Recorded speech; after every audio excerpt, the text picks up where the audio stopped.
मागील 20 दिवसापासून जंतर मंतरवर नीट पेपर फुटीच्या संदर्भामध्ये जे आमच्या 5 लाख युवकांनी धरणे आंदोलन दिली आणि नेट पेपर फुटीच्या संदर्भात हक्काच्या मागण्यासाठी आमचा युवक एकवटला होता आणि त्या विषयात अमित शहानी पोलिसांनी फार मोठ्या प्रमाणात लाठीचार्ज केला आणि अमित शहानी असे आदेश दिले की त्यांना गोळीबार करावा लागला, अश्रुधूर सोडले, लाठ्या काट्याने त्याला मारलं, काठ्याला त्याला खिळे टोचून आमच्या विद्यार्थ्यांवर गोळीबार केला। हे फार आम्हाला निंदनीय आहे। त्यामुळे याची जबाबदारी अमित शहानी स्वीकारून राजीनामा द्यायला पाहिजे आणि धर्मेंद्र प्रधानचाच राजीनामा घेऊन चालणार नाही तर नरेंद्र मोदीने सुद्धा राजीनामा द्यायला पाहिजे हे आम्हाला आज या ठिकाणी सांगणार आहे।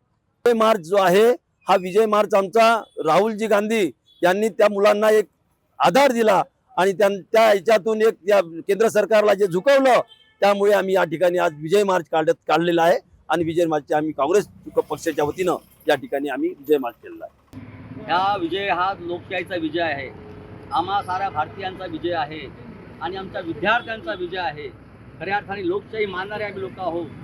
सत्य आणि अहिंसा हे आमचं ब्रीदवाक्य आहे।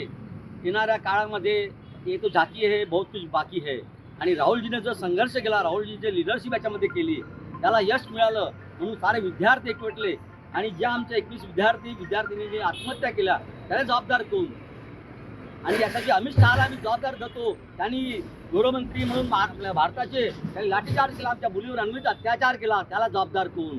अरे तुम्हाला उत्तर द्यावंच लागेल। येणारा काळ सांगेल का तुमची हे काउंटडाऊन चालू झाला आहे आणि येणाऱ्या काळामध्ये काँग्रेस सोबत सगळे विद्यार्थी सर्वसामान्य जनता रस्त्यावर उतरणार आहे। काळ येणारा हा सांगतो आहे की धोक्याची घंटा आहे, सुधर जाओ सबर जाओ, ये तो देश आपको तहस नहस कर देगा।